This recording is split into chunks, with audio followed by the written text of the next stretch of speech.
and Petty Officer 2 Joel R. Ian Santos, Philippine Navy.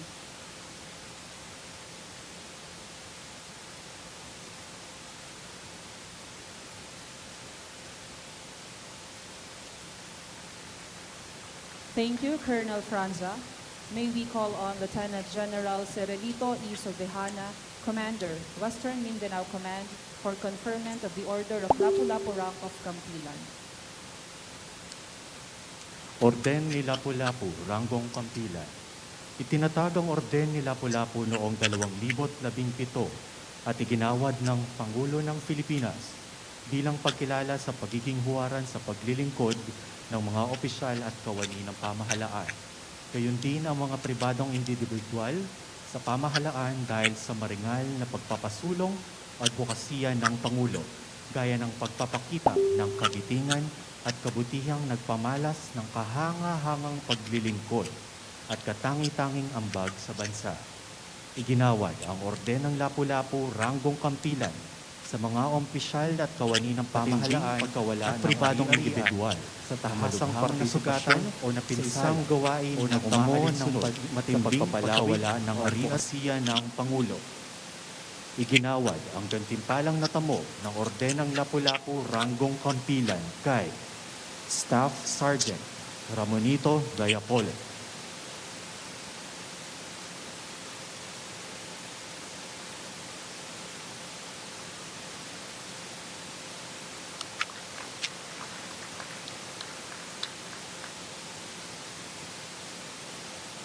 Corporal Maynard Capote.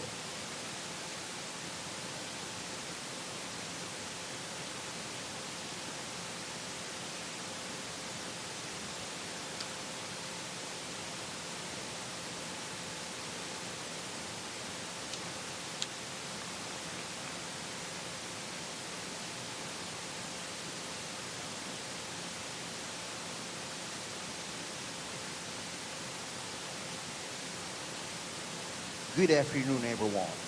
And now, we may call on Secretary Delphine N. Lorenzana, Secretary of the Department of National Defense, to introduce our distinguished guest of honor and speaker.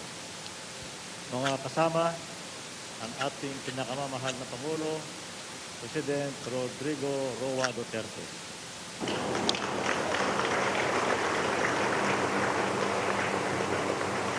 Kindly sit down. Maraming salamat.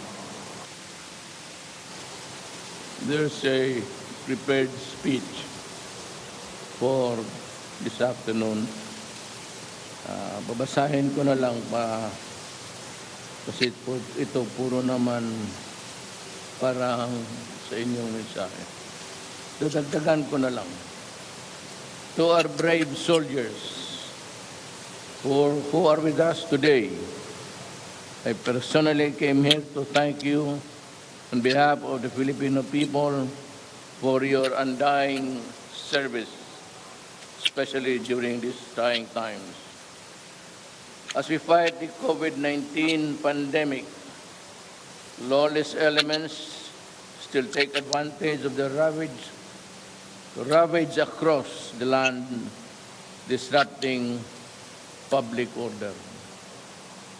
Recently, it has been a difficult time for our men and women in uniform due to the escalating tension between the military and the terrorist groups. On top of this, we have the deaths of your fellow soldiers, where certain members of the Philippine National Police were involved. As your Commander-in-Chief, I grieve for our fallen men. I convey my deepest condolence to you for the death of your comrades. I already tasked the National Bureau of Investigation to do an injustice by conducting immediate and impartial investigation to ferret out the truth. Dear NBI, is the NBI here? It is my hope that this isolated incident will not spark any animosity between the armed forces of the Philippines and the PNP. Alam mo, the imponderables of life, hindi talaga natin makita nor can project the future of what things will happen or not happen. Gusto natin na ang mangyari araw-araw ay mangyari sa kagustuhan natin. Yan ang gusto ng tao. But sometimes it can turn to something more than just what we ordinarily expect. Yung mga bagay na hindi natin akalain na mangyari ay nangyayari. We don't have the answer for that. We know that there is a certain hatred or anger there. Or if there is none, then a misunderstanding that led to the shooting. As your Commander-in-Chief and as President of the Republic of the Philippines, I assure you that I will see to it that the truth will come out, be it in favor of the police or the military. Ang hiningi ko lang ang totoong nangyari. So, you can rest assured that justice will be done to the family at sa mga tao dito sa ang mga trupa dito sa pulong.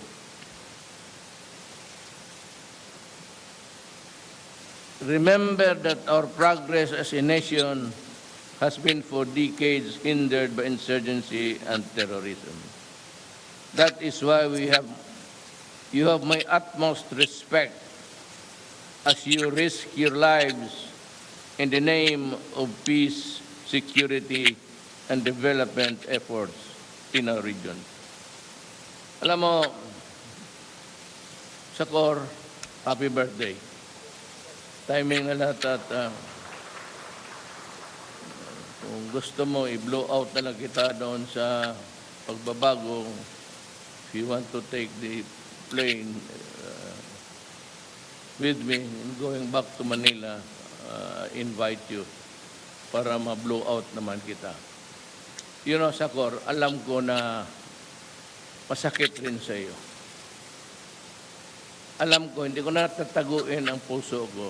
Alam ko na right or wrong, basta may isang tausog na matay, dumudugo rin yung kasing-kasing mo. Kasi alam ko na ayaw mo. Pero pag may nangyari na matay, patay is patay. At alam ko, as itausog, maski na papano, maskit sa iyo. Alam ko yan. Kaya ang maggarantiya ko sa iyo na ang totoo lalabas at lalabas at lalabas.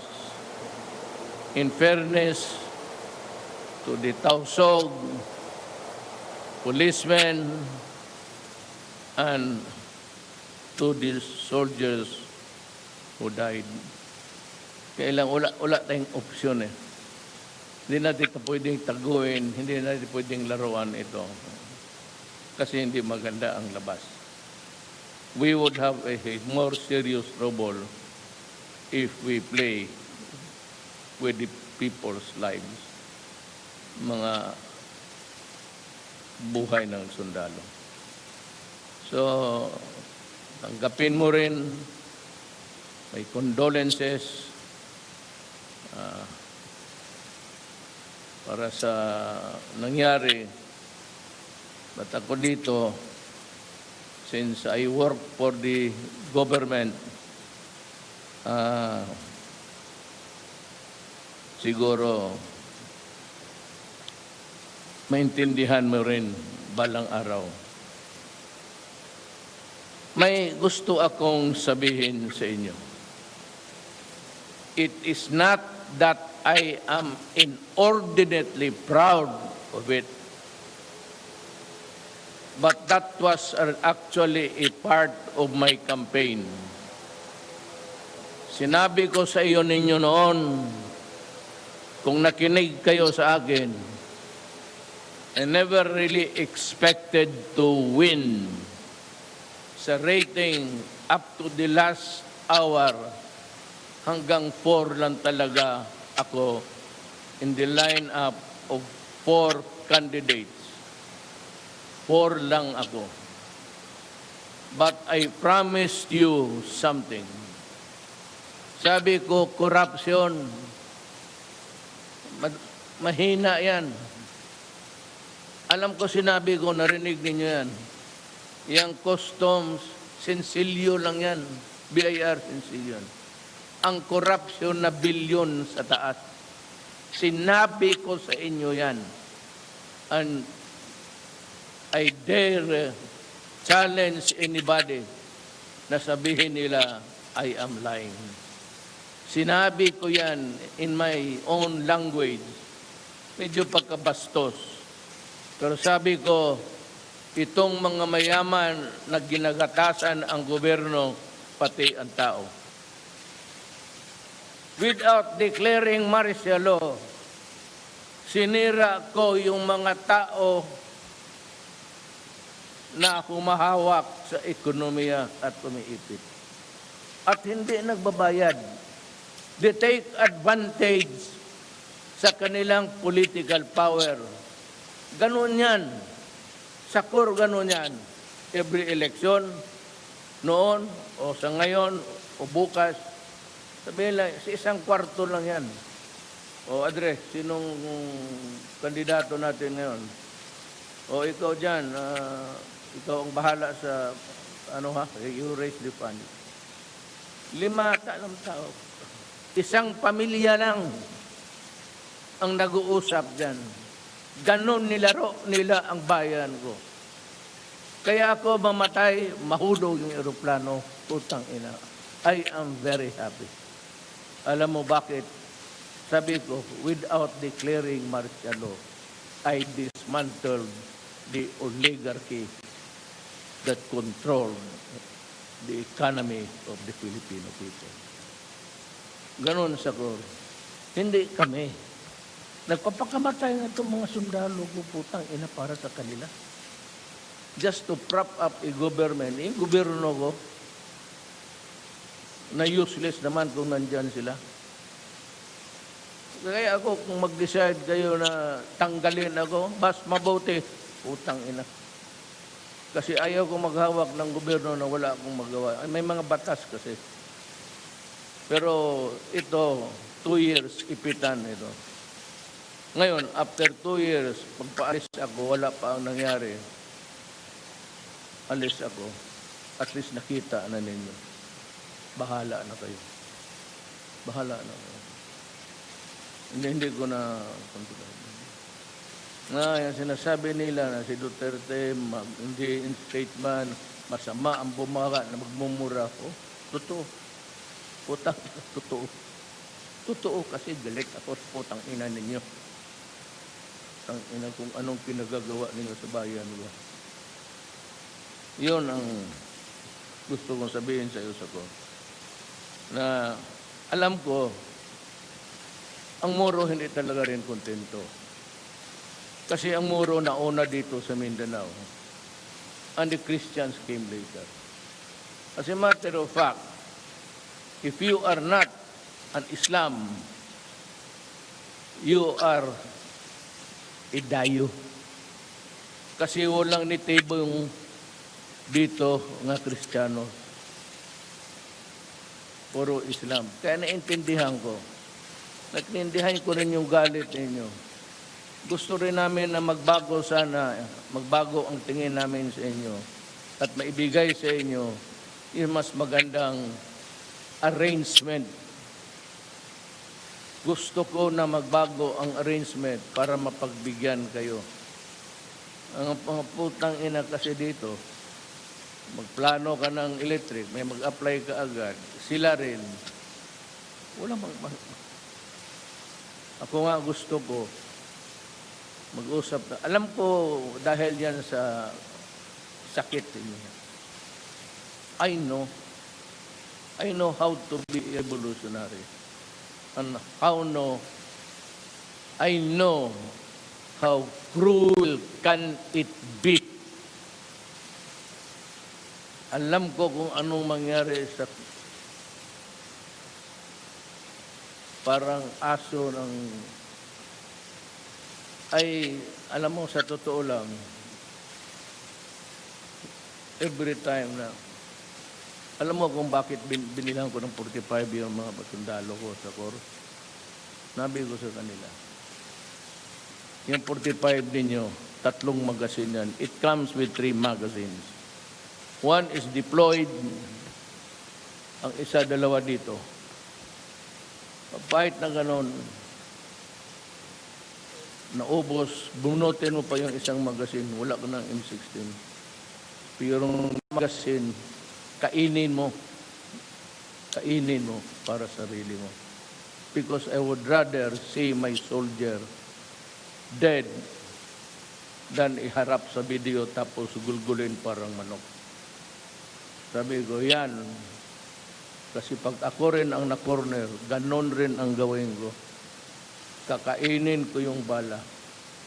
Sabihin, hindi ito sabihin na pinatakot kita o ano.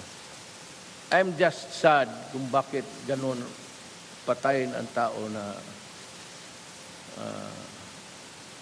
gugulgulin pa sa harap na sa mga kapwa kong Muslim, sa kunti-kunti kong pagka-Muslim, hindi ako maligaya ng ganon. Total warrior tayo. If you are a warrior, a house of warrior, or a soldier, or isang bala lang. Pag namatay na, no? Pero sinabi ng Gulgul, it creates more hatred. Alam mo, ang una kong magprangka ako ngayon, pero wag kang magalit. Salita lang ito. Kasi gusto kong makipag-ibigan sa lahat. Kalimutan ko na kung anong kasalanan nila. Mag-usap lang tayo. Ang sabi ko sa mga sundalo na nakita ko, pag ganun ang ginawa ng kasama ninyo, bago kayo mag-alis, yung lahat ng patay dyan, nakalaban, bitawan mo isang magasin ang buka ng M16. Ubusin mo yung magasin, isang magasin sa M16. Para wala ka na rin makitang puro buto na lang pati utak. Ganon ang sentimento ko. So, sa pakisabi lang sa kanila na hindi order yan. Yung sort of sa galit na kung ako sa inyo, ganon ang gawin ko. Bago ako mag-alis, ubusin ko ang isang magasin sa mukha mo. Yan ang ako may dala-dalang sentimento eh. I feel for the Muslim. Ito konti, lula ko lang naman eh. So the fact that she's a Moro, masasaktan ako na umabot tayo sa hantong na ganito. If we just can be, I am just asking, sabihin ko lang sa mga Moro pa be a warrior. Period. Because ang Pilipinas cannot do yung mga ginagawa nila.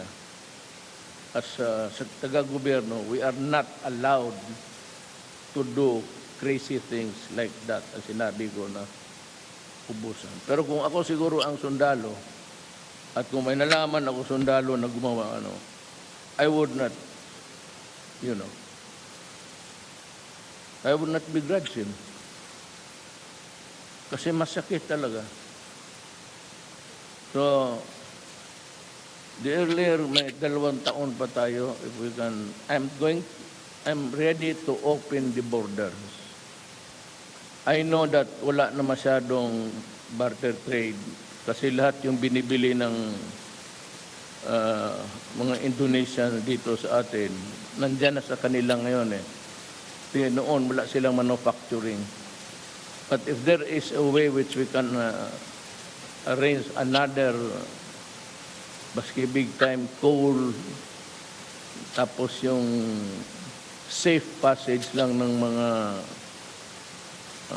sundalo ko, na hindi sila maambo sa ma-hijack, okay na sa akin yan. Mag-usap tayo. Marami dyan. Ano ang pinaka-ano is coal. At maniwala ka, coal will be used for the next 30 years. Hindi yung sabi nila na ano yung sa the sun, wala yan. Cannot sustain as yet, the technology cannot sustain. Ilan lang, parang baterya, ilan lang makarga niya. We have yet to invent a new one. Maraming mas big time pa na negosyo. If we can just, then they can participate in the, tayo ang mag-usap. Kung yayaman ka dyan, mas maligaya ako. Kaibigan kita eh. Yung kaibigan kong tumutulong, pag yumaman ka ng yumaman, mas maligaya ako. Total ako, happy na ako sa buhay ko. But I want you to get rich. But we have to talk. Because there is so much that we can do business. Hindi naman sabihin ng mga moro na yapi sila, wala na silang hanap buhay na maganda. They can have a monopoly of the barge there. Hindi na kami ang gobyerno ng Pilipinas, hindi na kami mag-arga. Ibuhos mo na lang dito. Yung transit niyan, I can concede it to you. But that would, I hope, would come within the next 2 years. Hanggang 2 years na lang ako eh. So, pero ang tingin ko, kaya pupunta dito, tingin ako sa aeroplano. Para magsabihin ko sa kanila doon na, in my own words. So sabi ko, ano isa? Sabi ko, ang oligarchy ng Pilipinas, binuwal ko talaga. Yan ang sentimento ko rin. Para malaman mo.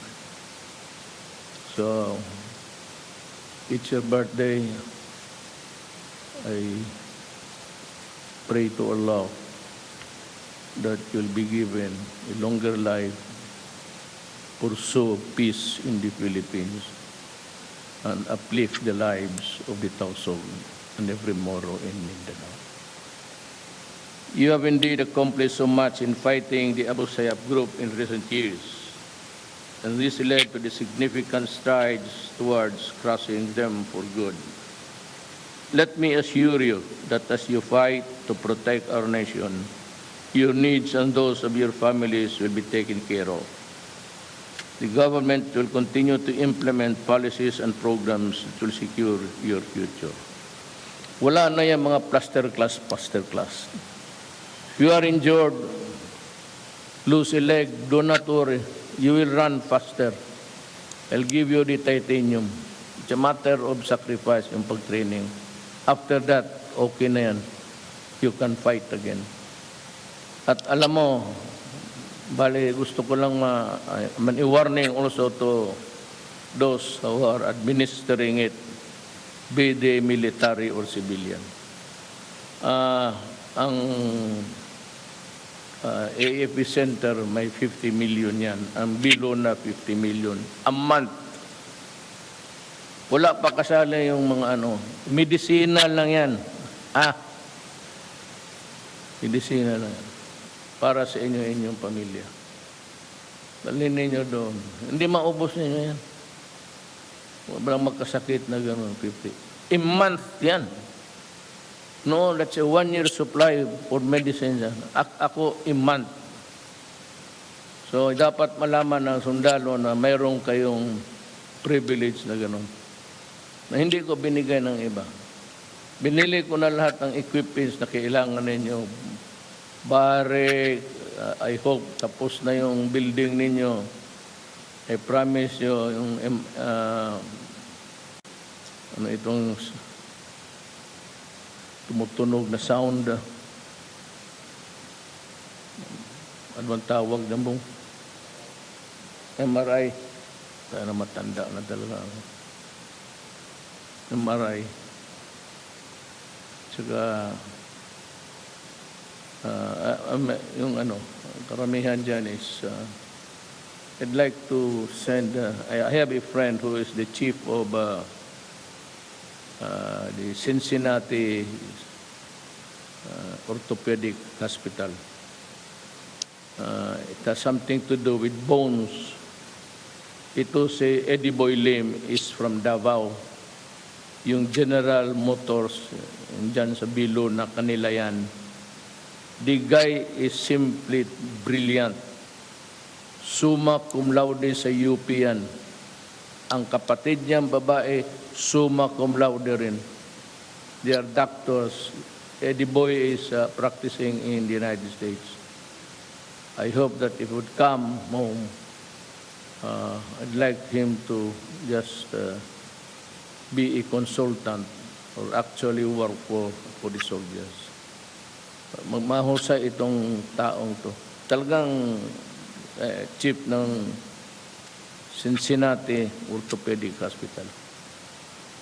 He comes regularly. This time I try to talk to him and kung pwede ba, being a Filipino once upon a time, kasi nag-migrate na, naging Amerikano, if he can come back to do a little service before he retires para sa mga sundalo ko. You have a crucial role to fulfill that relates to the cause higher than yourselves. I move forward with you as we advance the common good and promote the security of the nation. With your continued support and commitment, I am confident that terrorists and all those who want to bring our nation down will have no place in our country. So I pray and I hope and I pray na something will come up. Kaya wala akong ano. I assure you kayong mga sundalo, there is never a transaction papers sa table ko. I do not allow, nandyan si Delphin, your purchases of whatever barko na, hindi dumadating yan sa Malacanang. It starts and ends with him. DTI, ganon. It starts and ends with the secretary. Ganon ang tourism. Hindi ako humahawak ng pera. Kaya ako pag bumira, bibira talaga ako kasi wala kang makuha sa akin. Ang dala-dala ko lang yung sweldo ko. Kaya sabi ko sa anak ko, kay Inday, sabi ko, Day, putang ina, huwag mong pasukin yung trabaho na yan. Pero gaba lang. Wag naman sana masamain ninyo. Sabi ko, trabaho ko dyan, wala kang makuha. Unless gusto mong mamera, kaya. Pero kung sabi mo, trabaho ko ng presidente, sus Mariusip. Sweldo mo 194,000. May ibang general dito, mas malaki pa sa sweldo ko. Totoo lang. Sabi ko, hindi, huwag ka mag-presidente. Unless you say something na kaya mo para gawin mo sa bayan. But if just a matter of ambition, lay off. Wala ka talagang makuha dyan. Pagod lang. Punta ka doon sa bukid, ano-ano. Kung saan-saan ka na lang. Because of service. Wala mo sabihin mo na kung hindi ka magnakaw, putang. Wala, pagod lang. Unless you are driven by patriotism. Yan. Kung gusto mo talaga mag-service sa bayan mo, sabi ko sa kanya, in English, they say, if you cannot stand the heat in the kitchen, get out. Politika, pag mainit, hindi mo kaya. Dito naman, ang nagturo sa akin yan, si Delvin Lorenzana when I was still mayor many years ago. Kumakain kami, tapos na may newspaper. Andiyan na naman, sabi ni General Lorenzana, alam mo, Rod, doon sa politika, pildi ang maglagot. Maglagot ka, masuya ka, talo ka. Yun ang ating pang-answer sa you cannot stand the heat in the kitchen, get out. Dito sa Pilipinas, yan. Maglagot ka, pildi ka. So, I am very happy that I am with you today at nagkataon pa ng birthday mo sa Cor. I hope we'd remain friends. Wala akong agenda na patayin ang mga muro. Wala kang katarantaduhan. Yan, as if you cannot do it. Ano, why should you do it? Butit na lang nandito ka, nakinig ka. At maligaya ako sa mga sundalo kong donatore. I will stand by you. Sabi ko, lahat ng kailangan ninyo para manormal kayo, bibigay ko sa inyo. Wala ba? Lahat na nangyari mga sa kasama ninyo, now productive. Lahat sila, may trabaho. Yung Defense Department, parang a huge employment agency. Diyan ko sinasaksak lahat yung marunong na mag-computer. Malaala ninyo yung sundalo na yumakap sa akin, umiiyak kasi bulag siya. Sabi ko, huwag kang umiyak. I'll restore you to productivity. Tapos sabi ko, bakit total nakita mo na lahat? Nahipo mo na lahat? Ano pa bang gusto mo? Trabaho. Yan. Ngayon, he's an expert sa computer sa Aguinaldo. And I'm happy. So I'm happy today that we had this TAT between just us. Hindi man ito kasi ayaw ko magyabang eh. Ayaw ko kasi magyabang. Kaya sabihin ko sa kanya, huwag na ninyong bitawan yan sa ibang suluhin na ninyo. Maraming salamat po.